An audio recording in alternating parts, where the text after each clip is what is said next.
안녕하세요. 토요미스테리 디바달리아입니다. 2018년 4월 8일 플로리다주에는 한국을 비롯해 전 세계적으로 최고의 인기를 누리고 있는 게임 리그 오브 레전드의 팀 리퀴드와 100 시브스의 결승전이 있는 날이었습니다. 그런데 이날 한 프로게이머가 등장하자 경악을 금치 못했는데요. 왜 그의 등장이 놀라울 수밖에 없는지 함께 알아가 볼까요? 리그 오브 레전드, 일명 롤. 게임을 하지 않는 저도 주변 친구들이 많이 하는 게임으로 익히 들어 알고 있는데요. 모르시는 분들을 위해서 제가 간략하게 설명을 해드리자면 5명의 챔피언으로 구성된 2개의 팀이 서로의 기지를 파괴하기 위해서 전투를 벌이는 전략 게임입니다. 우리나라에도 유명한 페이커 선수가 있죠. 사진에 있는 이 선수는 일리앙팽, 본명보다 더블리프트라는 이름으로 훨씬 더 잘 알려진 선수예요. 2011년 롤 탄생과 함께 프로 생활을 시작한 1세대 프로게이머이자 북미 리그 총 8회 우승을 거둔 최고의 선수죠. 저는 편하게 더블리프트라고 부를게요. 더블리프트. 이 선수는 사실 최고의 스타가 되기까지의 길이 순탄치가 않았습니다. 2018년 3월 31일 오후 10시. 동네에 사이렌 소리가 울리더니 경찰차 몇 대가 집 앞에 도착합니다. 신고 내용은 이웃집이 너무 소란스럽고 거리에 어떤 사람이 칼을 들고 돌아다니고 있다는 목격 신고가 들어온 거죠. 알아보니까 바로 더블리프트의 가족들이 살고 있는 자택이었습니다. 출동한 경찰의 눈에 들어온 건 피를 흘리고 쓰러져 있는 어머니 웨이핑션과 역시 중성을 입고 쓰러져 있는 아버지 고준팽이었습니다.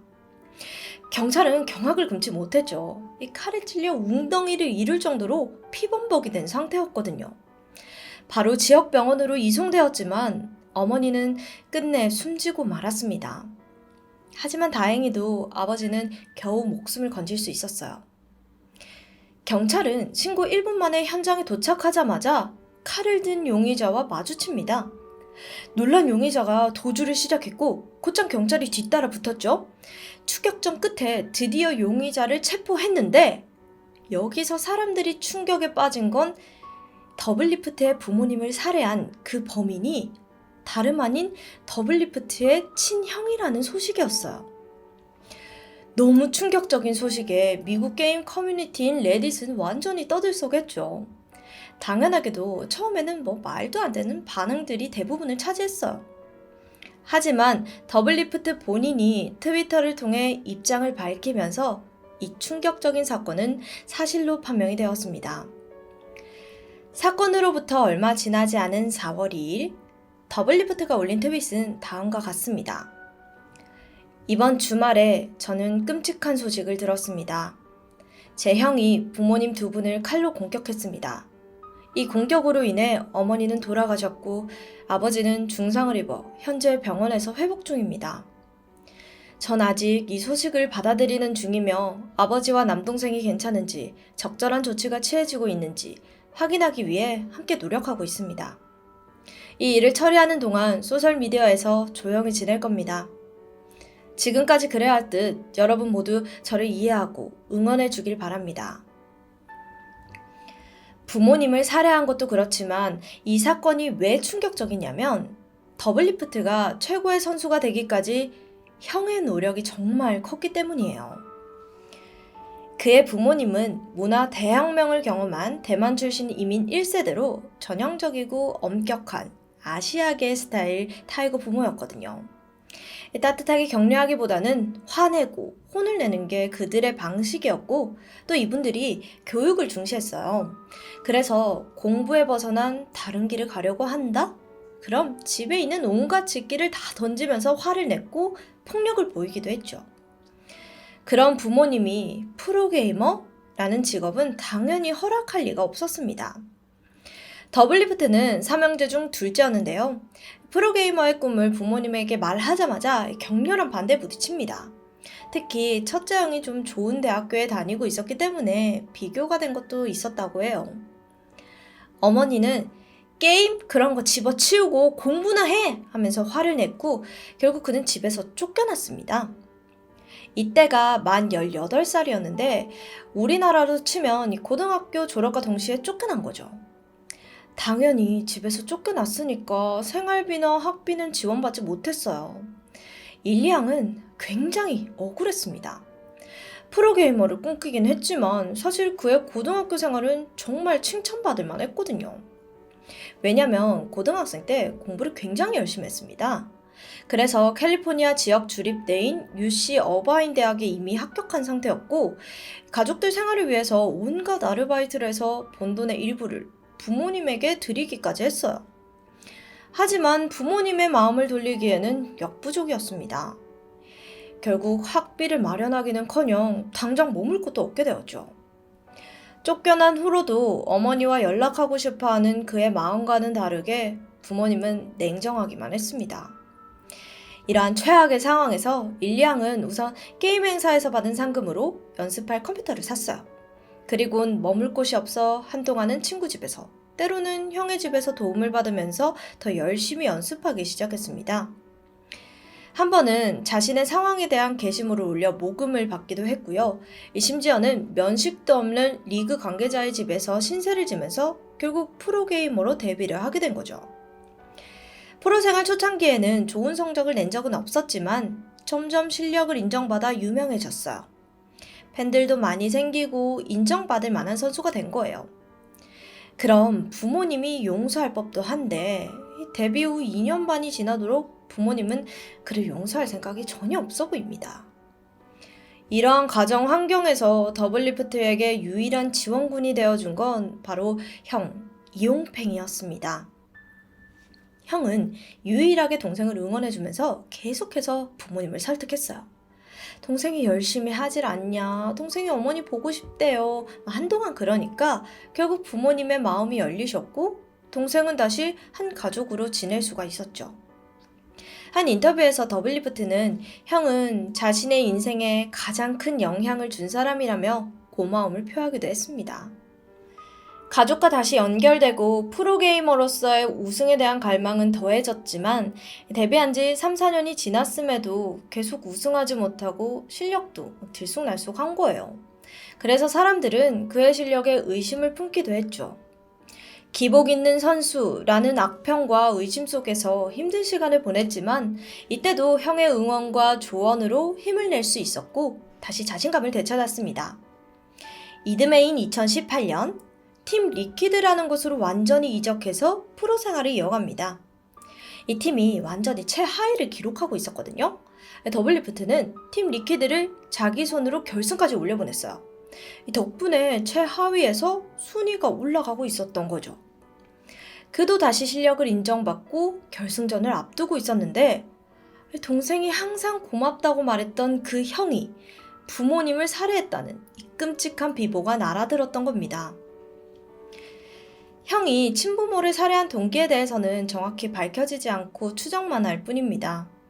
이에 대해 이웃 주민인 수잔 라슨의 증언에 따르면 이용팽이 이런 일을 벌였다고는 믿을 수 없을 만큼 평소 온화하고 좋은 사람이었다고 해요.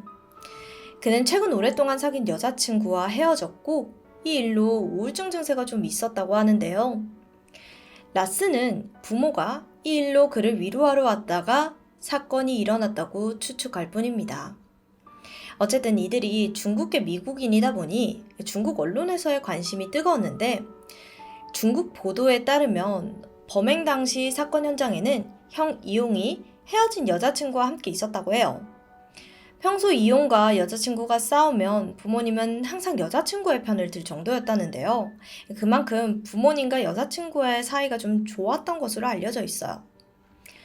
그는 여자친구와 트러블로 헤어진 후 우울증이 생겼고 여자친구의 편을 든 부모에게 원한을 가지고 범행을 저질렀다는 겁니다.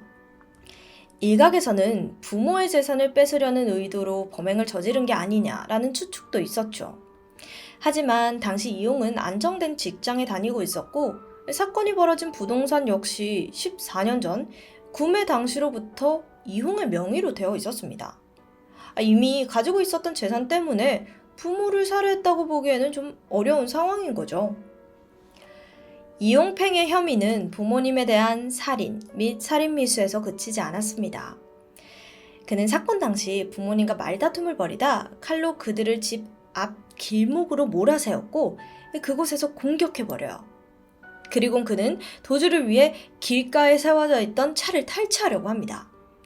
창문을 통해 운전자와 칼에 막 휘둘렸는데 다행히 운전자가 몸싸움 끝에 탈출을 해서 약간의 부상만 입었다고 해요. 이용팽은 아버지와 자동차 주인에 대한 2건의 살인 미수, 어머니에 대한 살인, 마지막으로 자동차 갈취 미수 혐의로 기소되었습니다. 처음 구치소에 구금된 후 보석금 100달러를 내고 풀려났지만 4월 2일 재판이 끝난 후 보석금은 400만 달러로 올랐어요. 법원에서 이용팽과 친밀한 관계에 있는 동생이 금전적으로 여유가 된다는 걸 인지했기 때문으로 추정되죠. 많은 사람들은 감히 상상도 못할 비극을 겪은 더블리프트가 결승전에 출전하지 못할 거라고 생각을 했는데요. 당연히 어머니는 살해당했고 아버지는 칼에 찔려 위중하고 형은 그 죄로 체포된 끔찍한 상황이었으니까요. 그런데 일주일 후인 결승 당일 경기장에 그가 나타났습니다. 사람들은 트윗을 올린 그를 향해 따뜻한 응원을 보내줬고 덕분에 더블리프트는 이 비극적인 상황과 지난 시즌의 스트레스를 극복했다고 해요. 그의 투지와 집중력으로 팀 리퀴드는 결승전에서 3대0으로 이기며 우승을 차지했죠. 힘든 상황에서도 따뜻한 위로를 보내준 팬들과 의지력으로 만들어낸 값진 승리였습니다. 힘들게 자신의 노력으로 프로게이머에 대한 꿈을 이뤘고 꿈을 이룬 후에도 많은 우여곡절이 있었던 더블리프트 선수를 보면서 이런 상황에서도 일어나서 우승을 한 걸 보며 정말 프로답다는 생각이 들었고 박수를 보내고 싶습니다. 프로 생활에서 오는 힘듦은 각자의 삶에서 겪을 수 있는 일이겠지만 의지했던 형이 부모님을 살해한 건 다시 일어서기가 쉽지가 않았을 테니까요. 북미에서 1세대 프로게이머로서 이름을 날렸던 더블리프트는 은퇴와 복귀를 번복하며 선수 생활을 해오다가 2023년 12월 공식적인 은퇴 선언을 했습니다. 지금은 남은 남동생과 아버지를 돌보면서 가족을 위하는 삶을 살아가고 있는 그의 은퇴 후의 삶도 응원하겠습니다. 지금까지 디바 달리아였습니다. 안녕하세요. 디바 달리아입니다. 먼저 문제의 영상부터 함께 보실까요?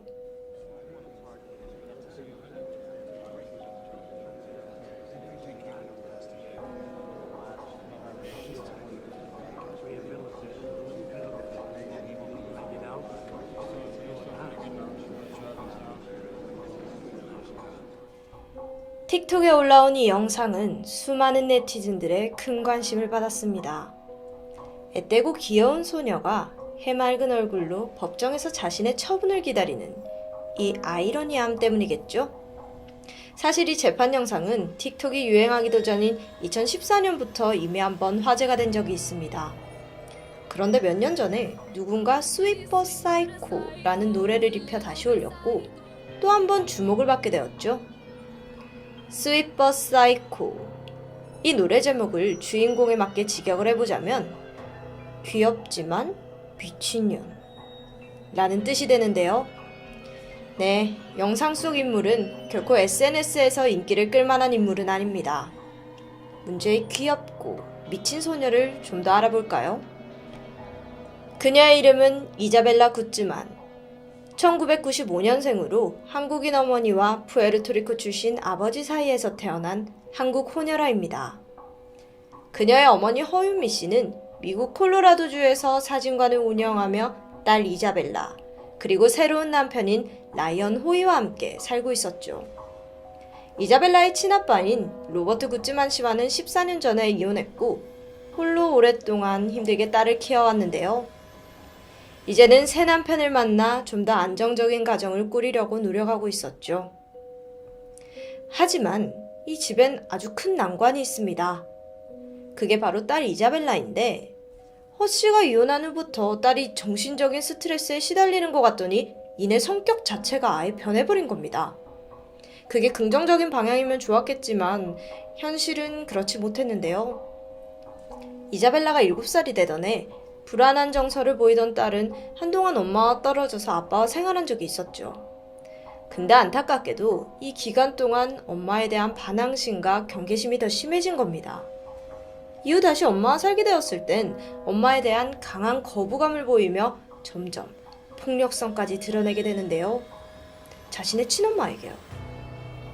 과거 엄마 허씨와 9주 만의 결혼 생활은 경제적으로 그리 풍족하지 못했습니다. 그러다 보니 어린 이자벨라가 자신이 원하는 것을 잘 들어주지도 사주지도 못하는 부모에 대해서 떼를 쓰는 일이 자주 있었다고 해요. 근데 사실 어린애들이 다 그렇잖아요. 그래서 부부는 이자벨라가 성장하면 자연스럽게 자신들의 상황을 이해해줄 거라 믿고 기다렸죠. 하지만 그들의 결혼 생활은 이자벨라가 다 성장하기도 전에 너무 일찍 끝나버렸고, 그때부터 불현듯 딸의 마음속에서 커지는 이 증오의 불씨는 오직 한 사람, 엄마를 향하게 되죠. 근데 도대체 왜 그렇게 엄마가 증오의 대상이 되었을까요? 알아보니까 우선 이자벨라는 엄마가 자기 멋대로 남자를 갈아치운다고 생각했던 것 같아요. 그게 딸인 자신을 전혀 배려하지 않은 행동이라고 판단한 거죠.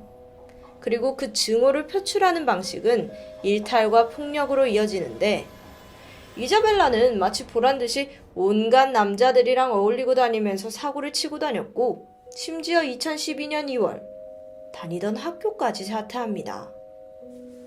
집에서 엄마와는 거의 매일 싸웁니다. 이게 단순히 엄마가 다그치면 문을 쾅 닫고 들어가는 수준이 아니었는데요. 폭력성을 주체 못하던 이자벨라는 엄마를 때리고 발로 차면서 죽일 듯 코너로 몰고 가는 그런 페르나적인 행동도 마다하지 않았죠. 그러면서 싸움을 할 때마다 하는 말이 엄마는 나에 대한 죗값을 치러야 해 라고 주장하는데, 마치 모든 세상 잘못이 엄마로부터 비롯된 듯한 그런 강한 분노를 품고 있었습니다. 결국 어느 순간부터 엄마는 진심으로 딸에게 두려움을 느끼기 시작하는데요. 아무리 내가 배 아파 낳은 딸이지만 딸의 눈빛에서 정말 이 살기가 느껴졌기 때문이었어요. 2013년 8월 27일. 이날도 역시 엄마와 이자벨라가 크게 한바탕 싸웁니다. 평소처럼 치고받고 난리도 아니었어요. 그러던 중 딸은 엄마의 얼굴에 침을 뱉었고, 이 모습은 고스란히 엄마의 새남편에게도 목격되었죠. 그렇게 다음 날인 8월 28일 오전, 엄마 허씨는 고민 끝에 남편에게 속내를 털어놓게 되는데, 이자벨라가 자신에게 내뱉은 이 목숨을 위협할 정도의 폭력, 폭언을 모두 고백하게 되죠. 그러면서 딸이 진심으로 무섭다라고 이야기하는데요. 결국 두 사람은 이자벨라를 경찰에 신고하기로 결정합니다. 누군가는 딸을 통제해주길 바랬던 거겠죠. 그렇게 그날 오후 경찰이 집으로 찾아왔습니다. 똑똑, 누구세요? 아무것도 모른 채 경찰을 마주한 이자벨라. 순간 엄마가 자신을 신고했다는 사실을 깨닫게 되는데요. 이자벨라에게 경찰은 너 계속 그러면 엄마가 널 집에서 쫓아낼 거니까 더 이상 선 넘지 말고 엄마 말 잘 듣고 있어라, 이렇게 가볍게 훈계하고 떠납니다. 이 말을 들은 이후 이자벨라, 무슨 생각을 하는 걸까요? 방 안에 틀어박혀서 오후 내내 나오지 않았습니다. 저녁 9시 30분. 일을 마치고 집에 돌아온 엄마 허씨. 저녁으로 포장해온 음식을 남편에게 건네준 후에 좀 씻겠다며 2층 욕실로 올라가는데요. 그리고 얼마 후 욕실에서는 쿵 하는 소리가 울렸습니다. 묵직한 게 떨어지는 듯 심상치 않은 소리였는데요. 그리고 잠시 후 허이! 남편을 부르는 허씨의 목소리가 짧게 들립니다. 그래서 남편이 황급히 2층으로 올라갔는데 가장 먼저 마주한 건 문틈 사이로 보이는 이자벨라였죠. 욕실 문을 열려고 하자 이자벨라는 등으로 문을 쾅 닫아버렸습니다. 순간 남편은 딸이 심각한 행동을 하겠구나 직감했고 급히 다른 방으로 가서 경찰에 신고를 했죠. 그리고 다시 욕실로 달려오는데 아내의 비명소리였습니다. 그리고 이어서 이자벨라가 천천히 욕실로 걸어 나옵니다. 손에는 칼이 들려 있었고 눈을 부릅뜨고는 호이를 쳐다보는데요. 그리고는 터덕터덕 1층으로 내려가게 되죠. 욕실 문 밖으로는 엄청난 양의 피가 흘러나오고 있었습니다. 호이는 서둘러 안으로 들어갔는데 피로 뒤덮인 아내는 숨을 헐떡이고 있었죠. 근데 그마저도 점점 약해지고 있었고요. 호이는 어떻게든 아내를 살려보려고 했지만 역부족이었는데요. 그렇게 고군분투하던 사이 이자벨라는 현장을 유유히 떠나고 맙니다. 신고를 받고 현장에 출동한 구급요원들은 끝내 허씨의 사망을 선고합니다. 목에 입은 자상이 너무 치명적이었고 결국 과다출혈로 목숨을 잃은 것입니다. 그리고 바로 다음 날 부검 결과는 더 놀라웠습니다. 허씨의 목에 무려 48번의 자상, 그리고 얼굴에 31번의 자상까지 같은 부위를 무자비하게 찔린 채 사망했다는 자세한 사항이 밝혀집니다. 하지만 이것조차 육안으로만 확인된 자상이었죠. 이후 정밀 부검 결과 허씨의 목에는 자그마치 151번의 칼에 찔린 상처가 발견됩니다. 거기에 더해서 야구방망이로 구타당한 흔적까지 발견되죠. 자, 부검 결과를 가지고 상황을 추정해보면 허씨가 씻으러 2층에 올라가고 허씨의 비명을 들은 남편이 2층으로 올라갔을 때까지의 시간은 그리 길지 않았습니다. 그런데 이 짧은 시간 동안 이자벨라가 무자비한 칼부림을 했다는 겁니다. 사건 발생 하루 뒤인 8월 29일 오전 11시 30분. 허씨의 집에 얼마 떨어지지 않은 지하주차장에서 차량 한 대가 발견됩니다. 그 안에는 살인과 관련된 물건들이 가득했는데요. 그리고 몇 시간 후 근처에서 범인 이자벨라가 검거되는데 아주 태연한 모습이었습니다. 그냥 자신의 범행을 순순히 인정했고 경찰에 연행되었죠. 당시 그녀의 나이는 18살. 이자벨라는 1급 살인 혐의로 기소됩니다. 경찰은 사건 전날 엄마가 이자벨라를 경찰에 신고했다는 것이 사건의 도화선이 되었다고 추정하는데요.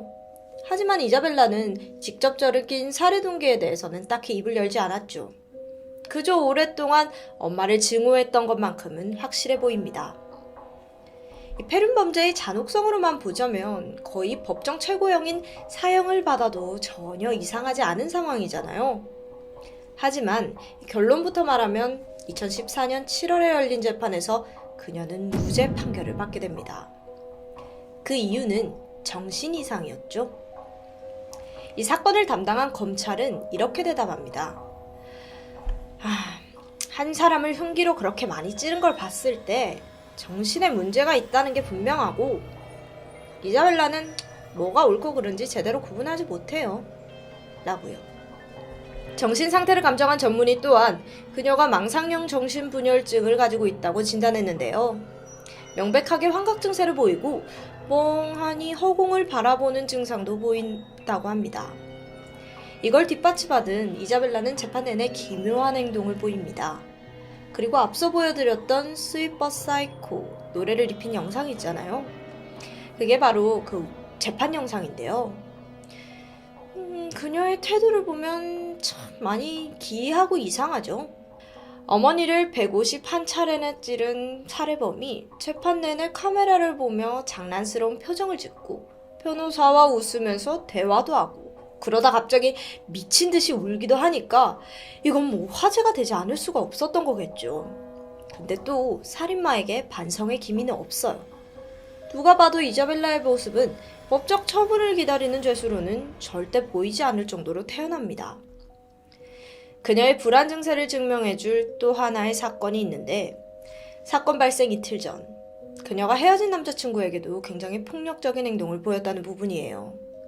전 남자친구가 이자벨라의 집에 자신의 물건을 가지러 왔었는데 이날 그녀가 남자친구에게 골프채를 휘두르면서 위협하고 욕하고 그러다 쫓겨났다는 진술이었죠. 재판부는 이처럼 과거 행동에 대한 증언과 정신감정을 토대로 그녀가 정말 정신적인 문제를 가지고 있다고 판단해서 무죄를 판결했던 겁니다. 판결문을 보면 우린 옳고 그름을 분별할 수 있고 더 나은 결정을 내릴 수 있는 사람에 대해 합당한 처벌을 내린다 라고 명시되어 있는데, 즉 그러니까 이자벨라는 옳고 그름을 분별하지 못해요. 그래서 처벌 자체가 의미가 없다는 입장인 거예요. 그렇게 엄마를 살해하고도 당당히 무죄를 받은 이자벨라. 그녀는 자유의 몸이 될 수 있었을까요? 절대 아니죠. 그녀는 판결과 동시에 콜로라도 주립정신병원으로 보내졌고 그곳에 감금되어 집중 치료를 받으라는 법적 처분과 함께 이 재판은 마무리됩니다. 그러던 2019년 11월, 문제아 이자벨라는 한 언론 인터뷰를 가졌는데요. 뭐라고 했을까요? 이제 저 완전히 회복했어요. 이젠 사회에 위협되는 존재도 아니고 더 이상 병원을 떠나서 사회에 복귀하고 싶어요 라고 간절하게 호소했죠. 하지만 엄마를 죽인 것에 대한 후회는 없는 듯 애초에 자신의 정신병은 엄마 때문이었다는 주장도 서슴지 않았습니다. 어쨌든 안타깝게도 이자벨라의 퇴원 요청은 곧 받아들여질 것으로 보이는데요. 2022년 현재 쇼폼의 인기와 더불어 이자벨라는 틱톡 킬러라는 별칭으로 불리고 있습니다. 스윗 버 사이코, 음악을 입힌 영상 있잖아요. 그게 수백만 조회수를 기록하면서 또다시 인기몰이 중입니다. 하지만 그 인기가 단순히 법정에서 대범해 보이고 오렌지 제수복을 입고도 실실 쪼개고 있으니 귀여워서일 수는 없죠. 그 웃음 너머 자신의 어머니를 151차례나 찌른 어린 살인마 라는 잔혹동화도 분명하게 각인되길 바랍니다. 혹시나 이자벨라가 곧 출소해서 틱톡의 유명 인플루언서가 되는 일은 절대 없어야 할 테니까요. 지금까지 토요 미스테리 디바달리아였습니다.